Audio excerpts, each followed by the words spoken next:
Jordi Amat kirim pesan ke timnas Indonesia yang bakal hadapi Bahrain dan Cina. Gol Radnar Orat Mangoan di laga timnas Indonesia versus Arab Saudi masuk nominasi gol terbaik. Cerita Mauro Zijostra soal asal-usul dilirik PSSI untuk perkuat timnas Indonesia. Timnas Indonesia makin kuat, petinggi PSSI-nya Thailand tunggu duel di ASEAN Cup 2024. Jairo Riedewald positif ke timnas Indonesia dibocorkan Yus Sanugraha. PSSI kecam kontroversi di laga sepak bola PON Aceh Sumut 2024 yang berujung pemukulan wasit.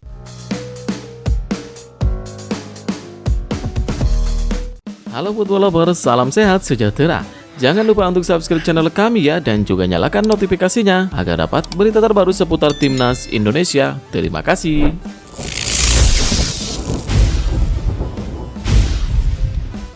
Jordi Amat kirim pesan ke timnas Indonesia yang bakal hadapi Bahrain dan Cina. Timnas Indonesia harus menghadapi Bahrain dan Cina pada bulan Oktober mendatang. Ini merupakan laga lanjutan grup C putaran ketiga kualifikasi Piala Dunia 2026 zona Asia. Duel antara timnas Indonesia versus Bahrain dijadwalkan terlaksana pada 10 Oktober 2024. Cina pada 15 Oktober 2024. Tantangan semakin berat bagi timnas Indonesia karena semua laga tersebut digelar di kandang lawan. Oleh sebab itu, Jordi Amat berpesan agar pemain memberikan yang terbaik untuk bisa membantu timnas Indonesia meraih hasil positif melawan Bahrain dan Cina. Dua laga ke depan sangat penting. Kita akan menjalani pertandingan tandang dan kita membutuhkan performa luar biasa lainnya. Tentu kita akan berjuang sampai detik terakhir, kata Jordi Amat. Sementara itu, timnas Indonesia memulai penampilan di putaran ketiga kualifikasi Piala Dunia 2026 zona Asia dengan hasil yang cukup fantastis. Bagaimana tidak, Rafael Struijk DKK mampu menahan imbang klub langganan Piala Dunia yakni Arab Saudi 1-1 dan Australia 0-0. Jordi Amat tak bisa tampil pada dua laga tersebut karena mengalami cedera. Kabar baiknya, pemain berposisi sebagai bek itu mengaku proses pemulihannya berjalan lancar. Bahkan Jordi Amat mengaku bahwa pekan ini sudah bisa mulai kembali berlatih. Pemulihan berjalan dengan baik. Pekan ini saya mulai kembali ke lapangan bersama tim. Terima kasih untuk doa dan dukungan dari semua penggemar, ucap Jordi Amat.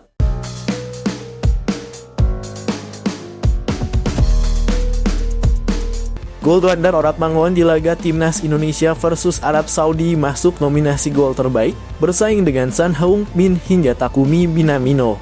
Gol pemain tim nasional timnas Indonesia, Radnar Orat Mangoan ke gawang Arab Saudi di kualifikasi Piala Dunia 2026 zona Asia masuk dalam daftar nominasi gol terbaik untuk matchday pertama dan kedua turnamen tersebut.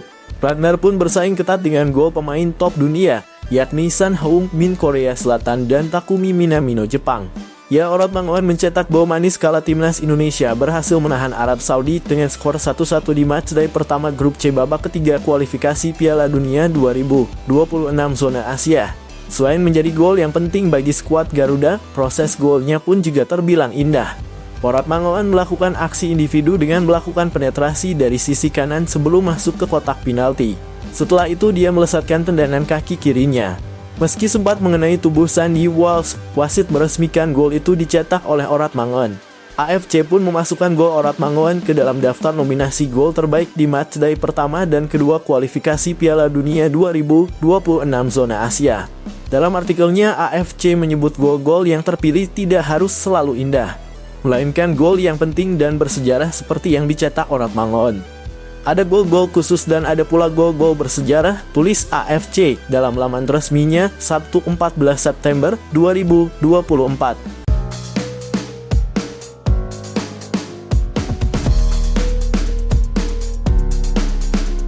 Cerita Mauro Zijostra soal asal-usul dilirik PSSI untuk perkuat timnas Indonesia. Cerita Mauro Zijostra soal asal-usul dilirik PSSI untuk perkuat timnas Indonesia menarik diulas. Mauro mengaku awalnya mendapatkan pesan dari seseorang yang menanyakan garis keturunannya. Mauro Zijostra beberapa waktu lalu sudah mengonfirmasi tertarik membela timnas Indonesia. Mauro cocok dengan kebutuhan pelatih timnas Indonesia Shin Tae-yong yang sedang mencari striker. Mauro belum berfoto atau bersalaman dengan Ketua Umum PSSI, Erick Thohir, sebagai sinyal kuat proses naturalisasi tengah berlangsung. Namun Mauro mengatakan proses naturalisasi dirinya sudah memasuki tahap lebih lanjut. Sebelum proses naturalisasinya berjalan, Mauro menceritakan asal-usul diminta PSSI membela timnas Indonesia. Pemain FC Volendam U21 itu mengungkapkan pesan seseorang di Instagram membuka jalannya untuk membela skuad Garuda. Saya menerima banyak pesan di Instagram. Seseorang menanyakan kepadaku apakah mempunyai darah Indonesia.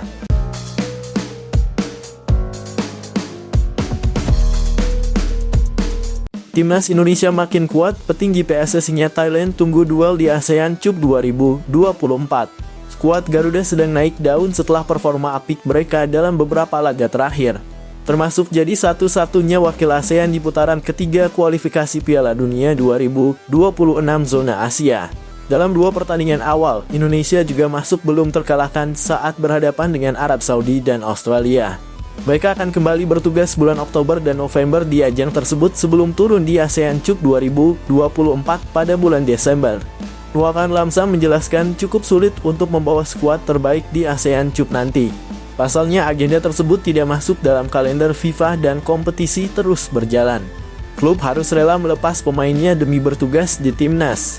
Ini cukup meresahkan. Akan segera ada diskusi dengan klub-klub Liga Thailand soal permintaan atlet dari timnas Thailand minggu depan, kata Nuapan. Sosok yang biasa disapa Madam Pang ini menambahkan Gajah Perang ingin turun dengan kekuatan terbaiknya di ajang tersebut. Tentunya sebagai presiden FAT dia akan berunding dengan klub untuk mendapatkan solusi terbaik. Kondisi ini semakin berat karena beberapa tim akan berlaga di AFC Champions League AFC. Setiap klub ingin timnya tampil bagus, namun timnas Thailand juga tidak bisa diabaikan. Saya yakin setiap klub akan memahami dan berkorban demi timnas. Jika tidak, kami tidak akan mendapatkan pemain sama sekali, terangnya. Menjadi raksasa dan pemilik gelar juara terbanyak, Thailand akan mewaspadai penuh timnas Indonesia. Namun dia percaya mereka bisa mempertahankan gelar juara pada edisi sebelumnya. Selain itu, kabar terbaru menyebutkan bahwa Shin Tae-yong akan membawa pemain timnas U23 Indonesia di ajang tersebut. Setiap tim itu menakutkan. Tapi di grup yang kita ikuti belum ada Indonesia. Artinya Indonesia sangat bagus, sudah lolos ke babak kualifikasi 3 Piala Dunia terakhir. Tapi di Piala ASEAN yang lalu, kita belum pernah kalah dari Indonesia, tutupnya.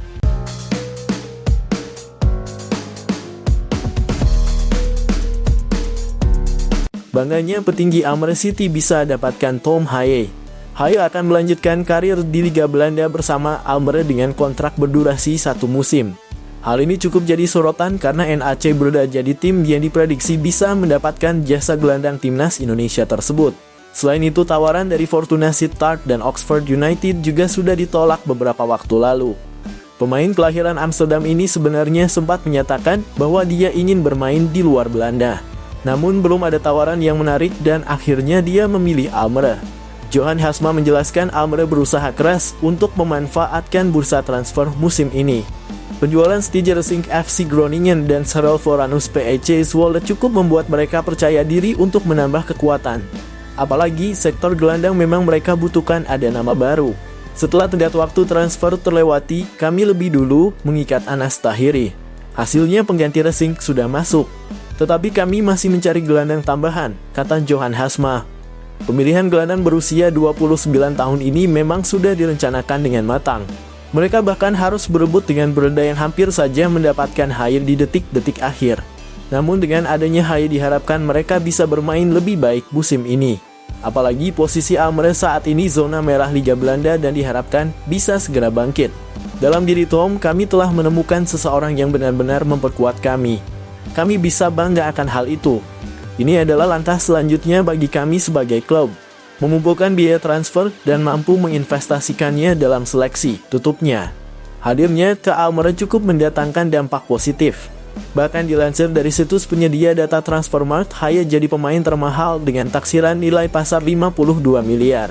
Dengan pengalamannya yang cukup lengkap di Belanda, diharapkan dia bisa membawa Almere bertahan di kasta tertinggi setelah promosi pada tahun 2023 lalu.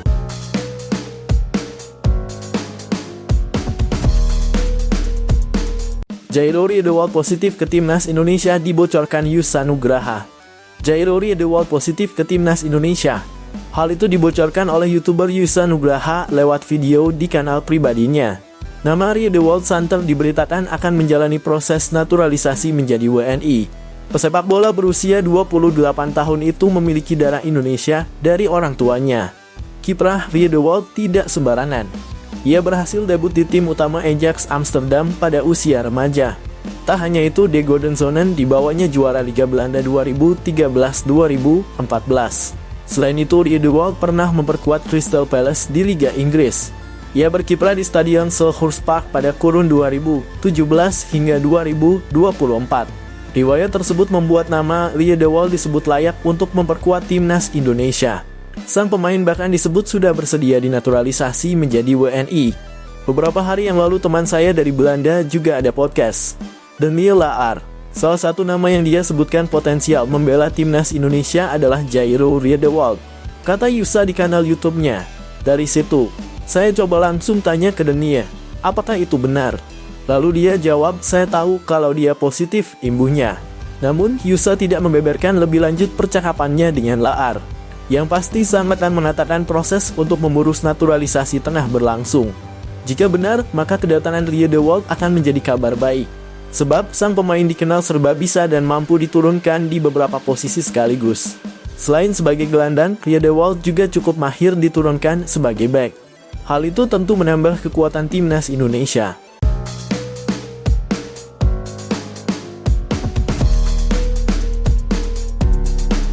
Sebut timnas Indonesia spektakuler, media Vietnam nilai The Golden Star Warriors makin patah hati.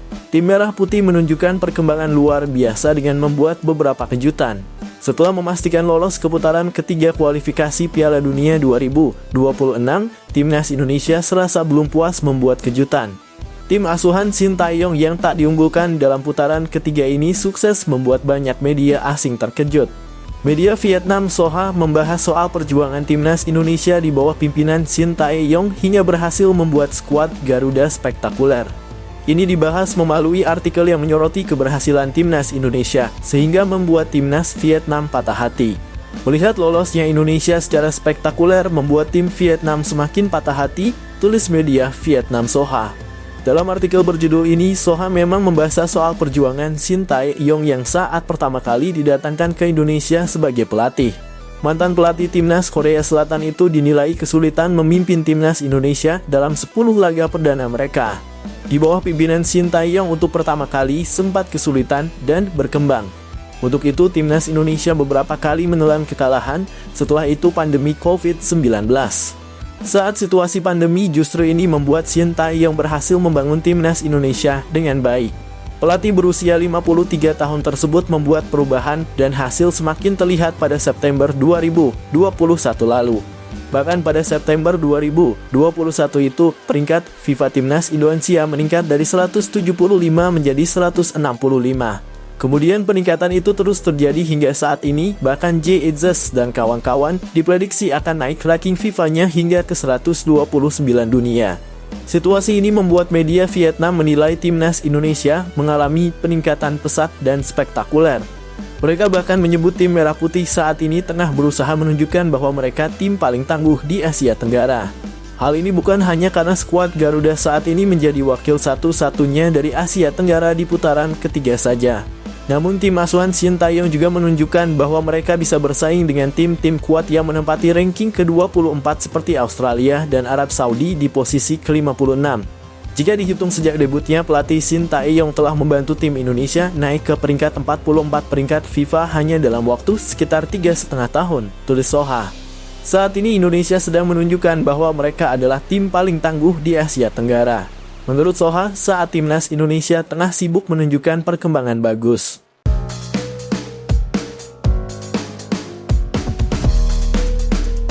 Timnas Indonesia buat kejutan, media Korea Selatan menantikan drama ajaib dari Shin Tae-yong. Timnas Indonesia belakangan ini menjadi sorotan media asing, salah satunya media Korea Selatan. Hal ini karena timnas Indonesia berhasil tampil mengejutkan dalam laga-laga awal putaran ketiga kualifikasi Piala Dunia 2026 zona Asia. Skuad Garuda tampil mengejutkan pada laga perdana kualifikasi Piala Dunia 2026 zona Asia. Media Korea Selatan Sports Chosun pun menyebut bahwa Shin Tae-yong berhasil membawa timnas Indonesia tampil mengejutkan. Timnas Indonesia yang meraih poin dalam 2 pertandingan berturut-turut menempati posisi keempat grup, tulis Sports Chosun. Itu adalah hasil ajaib yang diraih negara yang berada di peringkat ke-133 peringkat FIFA. Ini disebut hasil Timnas Indonesia karena sejak awal dalam grup C ini, tim Merah Putih diprediksi bakal kesulitan. Bahkan skuad Garuda dinilai bakal kesulitan mengamankan tiket ke Piala Dunia meski Shin Tae-yong menargetkan menempati posisi ketiga atau keempat grup C ini. Menurut media Korea Selatan ini, Shin Tae-yong meraih hasil ini bukan hanya soal keberuntungan. Mereka menilai bahwa hasil imbang melawan Arab Saudi dan Australia ini memang ada kerja keras yang dilakoni akuat Garuda. Faktanya permainan ini berjalan sepihak dan menguntungkan Australia, tulis media Korea Selatan tersebut. Indonesia bisa saja tumbang dari Australia jika kiper Maarten Paes tidak melakukan penyelamatan bagus. Media Korea Selatan tersebut menilai bahwa sihir Shin Tae-yong memang telah menciptakan kejutan besar dengan mengamankan masing-masing 1 poin di setiap laga. Namun perjuangan timnas Indonesia belum berakhir. Tim Merah Putih masih akan menjalani perjalanan panjang di kualifikasi Piala Dunia 2026 zona Asia ini. Bahkan pada Oktober, skuad Garuda akan menghadapi Bahrain dan Cina. Dalam laga ini bisa menjadi penentu buat tim asuhan Shin Tae-yong, bisakah mereka tetap bertahan di posisi 4 besar grup C. Mereka menyebut bahwa mereka tak akan menjadi lawan yang mudah karena Bahrain juga sukses mengalahkan Australia meski mereka kalah 0-5 dari Jepang. Walaupun untuk Cina memang tak bisa berbuat banyak karena menelan kekalahan dari Jepang dan Arab Saudi. Mesia Korea Selatan ini menyebut bahwa perjalanan tandang timnas Indonesia tak akan dah. Bahkan mereka menyebut peluang timnas Indonesia untuk naik ke peringkat kedua grup C pun terbilang kecil. Walaupun mereka mempercayai semangat dan pantang menyerah Shin Tae-yong. Namun Sports Chosun ini memantikan drama ajaib dari Shin Tae-yong. Mereka menantikan apakah Shin Tae-yong bisa membawa kejutan kembali dengan membawa timnas Indonesia lolos ke Piala Dunia setelah 86 tahun absen. Walaupun mereka menyebut Shin Tae-yong bisa menargetkan itu dengan target realistis mengamankan posisi keempat grup C. Setelah membuat kejutan di awal kualifikasi Piala Dunia 2026 zona Asia ini, ternyata mereka menantikan kejutan lainnya dari Shin Tae-yong. Lebih realistis mengamankan tiket Piala Dunia dengan melaju ke babak kualifikasi keempat dengan finish di peringkat ketiga atau keempat grup, tulisnya. Indonesia sudah 86 tahun tidak tampil di pentas Piala Dunia sejak Piala Dunia 1938. Mampukah pelatih Shin Tae-yong memimpin Indonesia yang menduduki peringkat 133 dan menciptakan drama ajaib?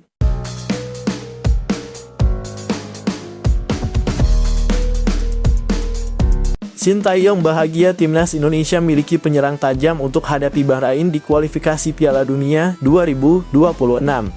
Pemain itu adalah Ramadhan Sananta. Ya, Ramadhan Sananta baru saja tampil ciamik bersama Persis Solo di pentas Liga 1 2024-2025. Ia baru saja mencetak gol yang membawa Persis Solo menang telak atas Madura United di pekan keempat Liga 1 2024-2025. Bermain di Stadion Manahan Solo Jumat 13 September 2024 pukul 19.00 waktu Indonesia Barat, Sananta tak masuk daftar starting XI. Dia baru dimasukkan pada menit ke-46 menggantikan Randy Sanjaya. Setelah dimasukkan ke lapangan, Ramadhan Sananta langsung bisa memberi kontribusi besar ke permainan Persis Solo. Dia berhasil mencetak gol pada menit ke-67 usai memanfaatkan umpan ciamik dari Moussa Sidibe. Golnya membawa Persis Solo makin unggul jauh atas Madura United kala itu menjadi 3-0. Persis Solo sendiri akhirnya menang telak dengan skor 4-0. Gol ini tentu saja jadi sangat berarti bagi Ramadhan Sananta. Ini jadi gol pertamanya di Liga 1 2024-2025. Dalam 3 laga awal Liga 1 2024-2025, pemain berusia 21 tahun tersebut belum bisa mencetak gol.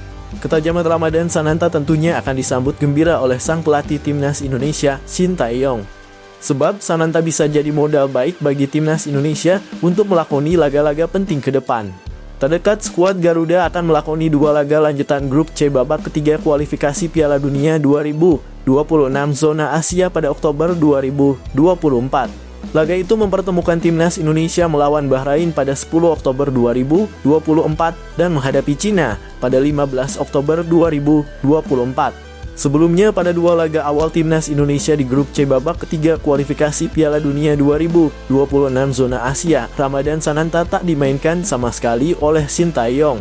Bahkan Sananta tak masuk daftar skuad saat skuad Garuda melawan Australia. Di dua laga awal grup C itu, timnas Indonesia sendiri mampu meraih hasil imbang. Mereka menahan imbang Arab Saudi 1-1 dan Australia 0-0. Kini menarik menantikan kelanjutan kiprah timnas Indonesia di grup C babak ketiga kualifikasi Piala Dunia 2026 zona Asia. Akankah Ramadan Sananta dimainkan usai membuktikan ketajamannya bersama Persis Solo?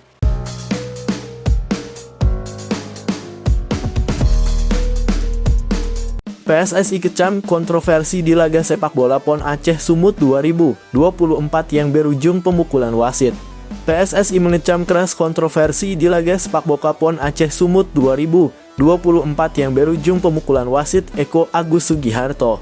Ketua Umum PSSI Erick Thohir pun meminta kejadian itu diusut tuntas. Ya, sebuah insiden yang melibatkan kesebelasan Aceh versus Sulawesi Tengah di laga perempat final cabur sepak bola putra PON Aceh Sumut 2024 jadi sorotan. Peristiwa bermula dari kepemimpinan wasit Eko Agus Sugiharto yang kontroversial. Aksi kontroversial wasit direspons pemain Sulawesi Tengah dengan aksi tak terpuji. Pemain bernama Muhammad Rizky itu meninju wasit hingga terkapar dan dilarikan dengan ambulans. PSSI mengecam keras peristiwa ini.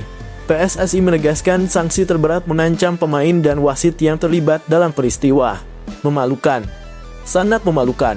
PSSI akan mengusut tuntas peristiwa ini dan akan menjatuhkan sanksi terberat. Tegas Erick dalam keterangan tertulisnya. Erick Thohir mengatakan pihaknya akan melakukan investigasi mendalam dimulai dari kepemimpinan wasit yang dinilai penuh kejanggalan. Di samping itu reaksi yang sangat tidak sportif pemain juga dipastikan berbuah sanksi terberat. Pastinya akan dilakukan investigasi mendalam.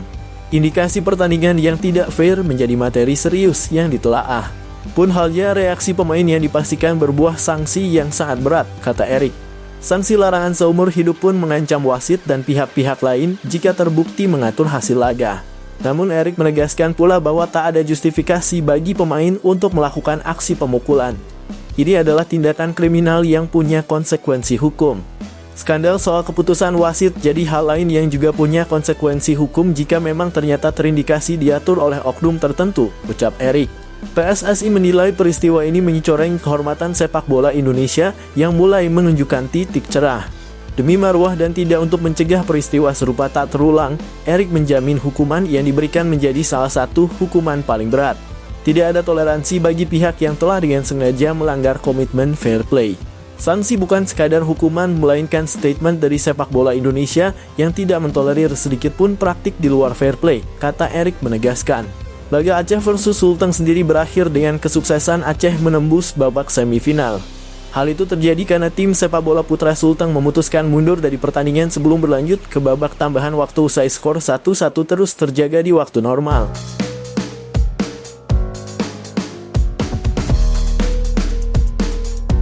Alasan dibalik Sintayong terus pilih pemain muda untuk skuad timnas Indonesia. Seperti diketahui, Sintayong menjadi salah satu pelatih yang paling berani saat pertama kali menukangi timnas Indonesia. Juru taktik asal Korea Selatan tersebut dengan berani memutuskan mengubah skuad timnas Indonesia.